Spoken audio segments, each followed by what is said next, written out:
এখানে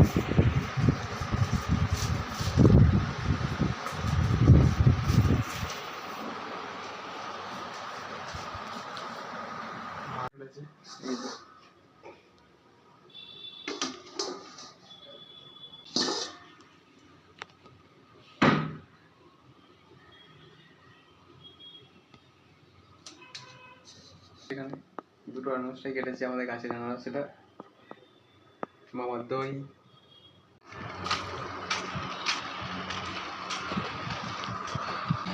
সিকিউরিটি কাছে নিয়ে যাচ্ছি। আমার একজনকে দিয়ে আমার আর 2 পিস পড়ে আছে, আমার নিজের ভাগ থেকে দিতে হবে। আমার ওখানে 6 পিস আছে, তো দিয়ে দেবো সেখান থেকে 2 পিস। ম্যানকে দিয়ে আসলাম, এখন শুধু বাকি আছে অমিত আর নাম কি রাজেশ, জায়গায় দিয়ে আসি।